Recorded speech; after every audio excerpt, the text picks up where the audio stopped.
नमस्कार। आज हम कक्षा 10 के प्रथम पाठ विज्ञान का मानव स्वास्थ्य एवं भोजन के बारे में पढ़ेंगे। तो सर्वप्रथम शुरू करते हैं।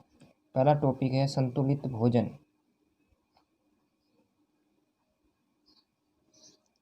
ऐसा भोजन जिसमें भोजन के 6 घटक आवे। ऐसा भोजन जिसमें भोजन के 6 घटक आवे, जिसके अंतर्गत वसा, प्रोटीन, कार्बोहाइड्रेट,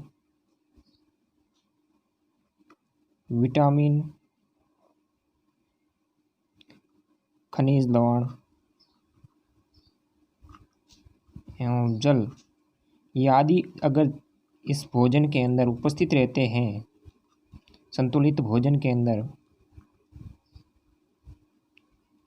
तो इस प्रकार का भोजन हमारा संतुलित भोजन कहलाता है। वापस देखिए, ऐसा भोजन जिसमें भोजन के 6 घटक आवे, जिसके अंतर्गत वसा, प्रोटीन, कार्बोहाइड्रेट, विटामिन, खनिज लवण एवं जल आदि ये 6 पोषक तत्व अगर मौजूद रहते हैं तो इस प्रकार का भोजन संतुलित भोजन कहलाता है।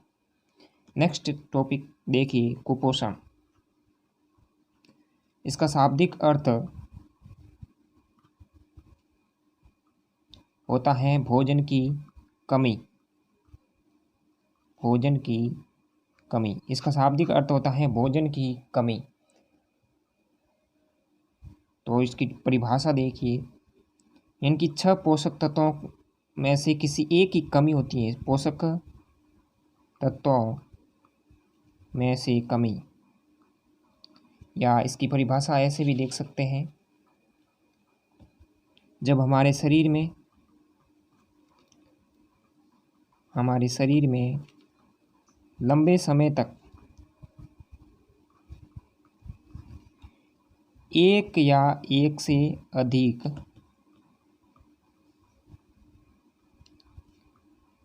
पोषक तत्वों की जब कमी होती है तो उसे कुपोषण कहा जाता है और शरीर हमारा अनेक रोगों से ग्रस्त हो जाता है।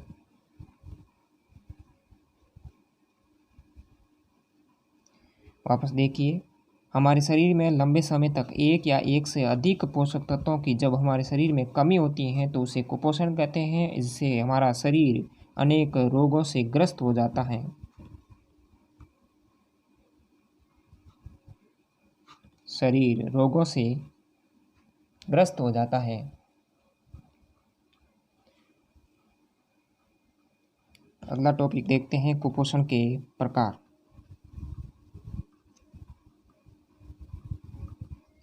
कुपोषण मुख्यतः 3 प्रकार का होता है।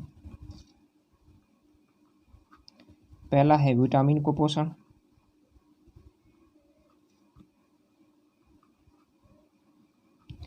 विटामिन कुपोषण के अंतर्गत देखिए, विटामिन की कमी, जब हमारे शरीर में विटामिन की कमी होती है तो उसे विटामिन कुपोषण कहते हैं।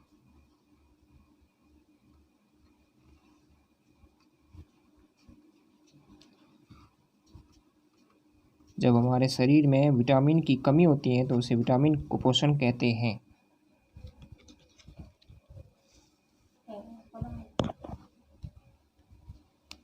सेकंड प्रकार देखिए, प्रोटीन कुपोषण।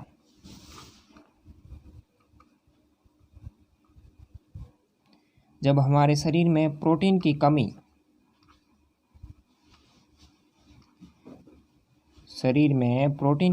तो उसे क्या कहते हैं? प्रोटीन कुपोषण कहते हैं।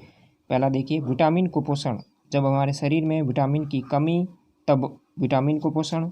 जब हमारे शरीर में प्रोटीन की कमी तो उसे प्रोटीन कुपोषण कहा जाता है।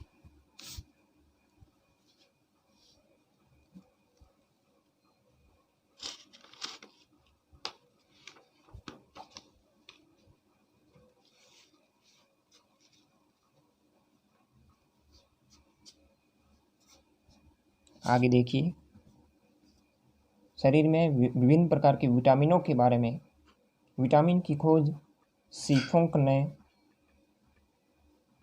1912 में की थी। विटामिन की खोज सीफोंक नामक वैज्ञानिक हैं जिन्होंने 1912 के अंदर इस विटामिन की खोज की। सबसे पहले देखते हैं विटामिन ए,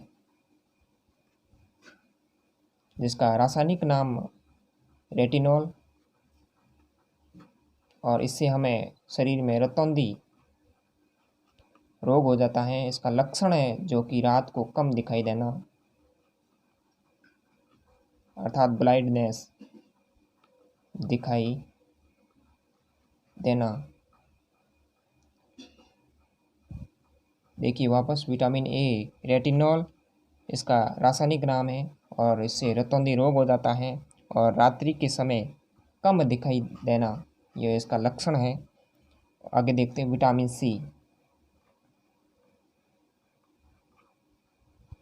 रासायनिक नाम एस्कॉर्बिक अम्ल, इससे होने वाला जो रोग है वो है स्कर्वी रोग,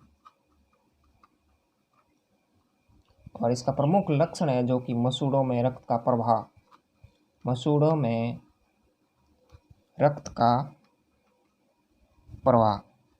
वापस देखिए विटामिन सी एस्कॉर्बिक अम्ल, इससे जो रोग होता है वो स्कर्वी रोग। यह है एस्कॉर्बिक अम्ल, इसका रासायनिक नाम है विटामिन सी का, और इससे स्कर्वी रोग होता है और मसूड़ों में रक्त का प्रवाह। उतार दीजिए। आगे देखते हैं विटामिन डी,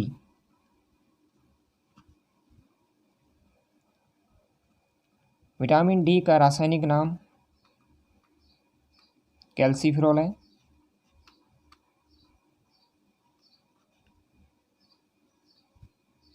विटामिन डी का रासायनिक नाम कैल्सीफेरॉल है। डी से रिकेट्स रोग हो जाता है,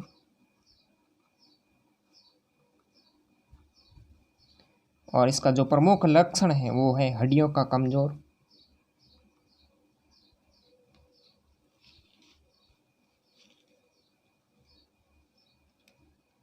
प्रमुख जो इसका लक्षण है वो है हड्डियों का कमजोर होना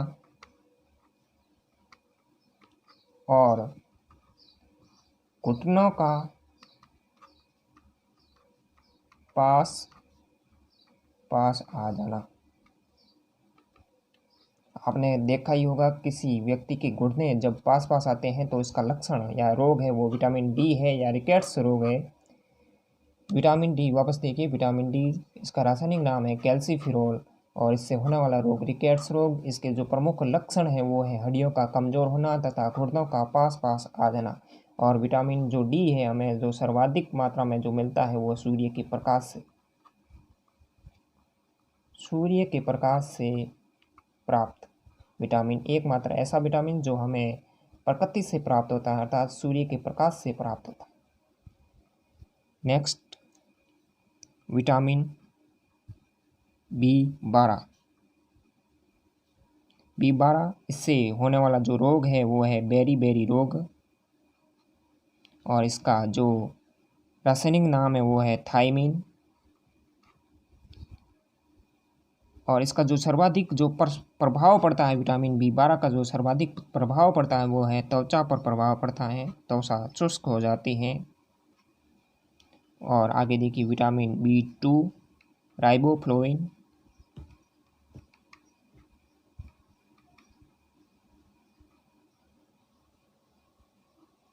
विटामिन बी2 का रासायनिक नाम राइबोफ्लोविन है।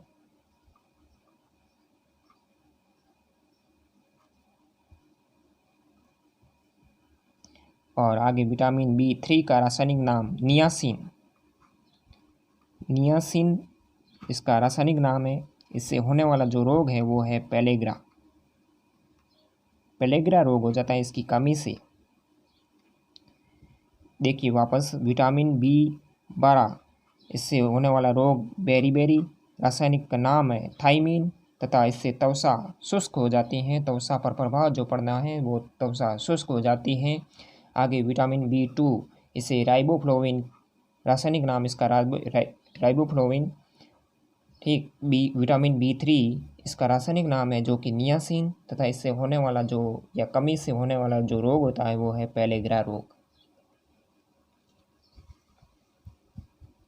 नेक्स्ट प्रोटीन कुपोषण, सेकंड नंबर है प्रोटीन कुपोषण, अर्थात प्रोटीन की कमी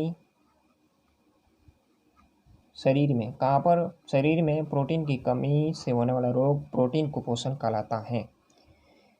शरीर में प्रोटीन की कमी शरीर में, तो कौन सा रोग कहलाता है, प्रोटीन कुपोषण कहलाता है।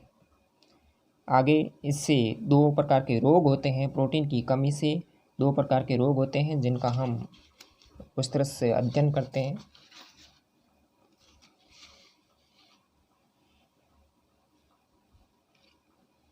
एक होता है क्वाकियासोर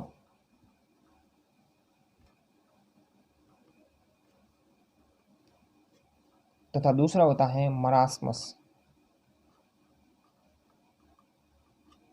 ये दोनों रोग होते हैं वो प्रोटीन की कमी से होते हैं। देखिए, पहला है क्वाकासोर तथा दूसरा है मरासमस रोग, जो दोनों प्रोटीन की कमी से होते हैं तथा इनके जो प्रमुख लक्षण हैं, इस प्रकार के रोग के जो प्रमुख लक्षण हैं वो है पेट का फूल जाना। क्वाकासोर रोग का प्रमुख लक्षण है जो कि पेट का फूल जाना, तथा मरामस रोग का प्रमुख लक्षण है जो कि आँखों का अंदर धस जाना। जो आँखें होती हैं उन आँखों का अंदर धस जाना, आँखों का अंदर की ओर धस जाना। ये प्रोटीन की कमी से दो रोग होने वाले दो रोग हैं, जिसे पहला रोग है क्वाकासोर रोग तथा दूसरा रोग है मरामस रोग। ये दोनों प्रोटीन की कमी से होते हैं तथा इनके जो प्रमुख लक्षण दिखाई देते हैं, क्वाकासोर रोग का प्रमुख लक्षण है जो कि पेट का फूल जाना, और मरामस रोग का जो प्रमुख लक्षण है जिसमें आँखों की अंदर की ओर धस जाना, आँखों का अंदर की ओर धस जाना, ये मरामस रोग का लक्षण है। आगे तीसरा है जो कि खनिज कुपोषण। खनिज कुपोषण, खनिज की कमी या खनिज लवणों की कमी, खनिज लवणों की कमी किसमें, शरीर के अंदर खनिज लवणों की कमी से होने वाला रोग या रोग खनिज कुपोषण कहलाता है। यानी कि शरीर में खनिज लवणों की कमी, शरीर में किसमें, शरीर में खनिज लवणों की कमी से होने वाला रोग खनिज कुपोषण कहलाता है। आगे देखते हैं शरीर में विभिन्न प्रकार के जो खनिज पाए जाते हैं, उन खनिजों से कमी के कारण कौन कौन से रोग होते हैं। पहला देखिए सोडियम तथा पोटेशियम। सोडियम तथा पोटेशियम जो खनिज होता है, इसका जो प्रमुख कार्य होता है वो मांसपेशियों का संकोचन, मांसपेशियों का संकोचन तथा यह शरीर का संतुलन बनाए रखती है। शरीर का संतुलन बनाए रखना, शरीर का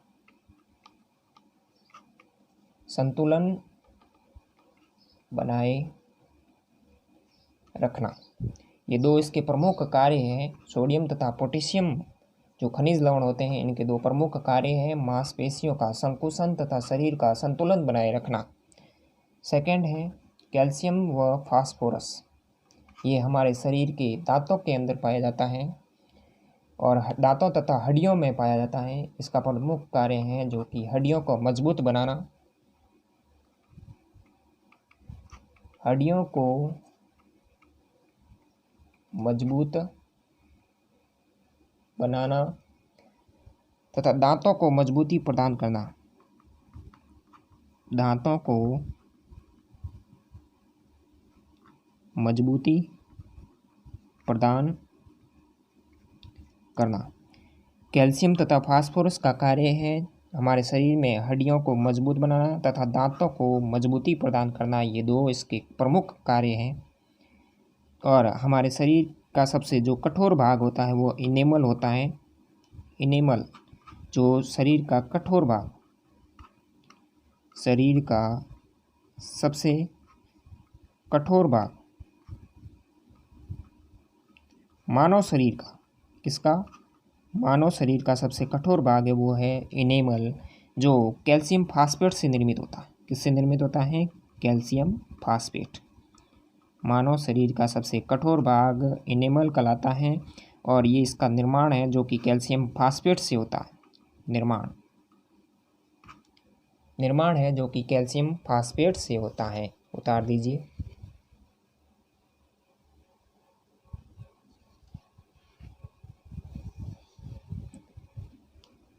आगे देखिए तीसरा, लौह तत्व Fe।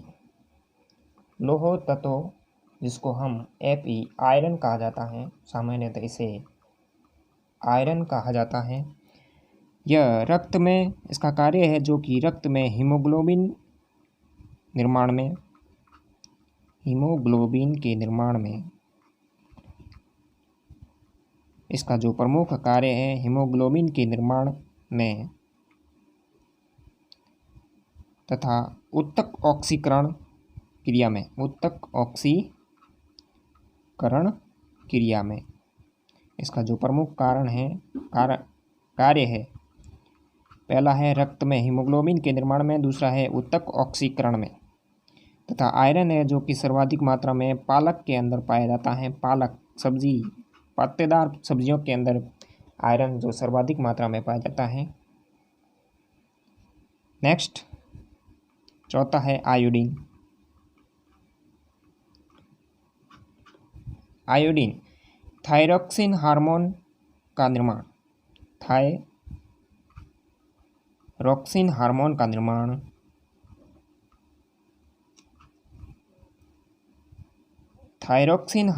निर्माण ये थायरॉक्सिन हार्मोन है जो कि हमारे गले के अंदर थायराइड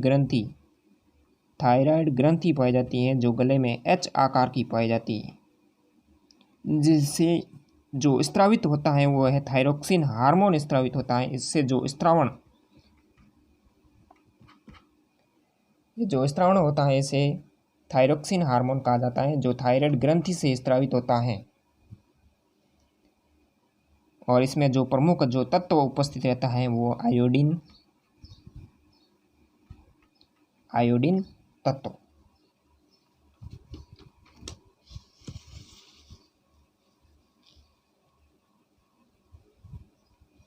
और आयोडीन की कमी से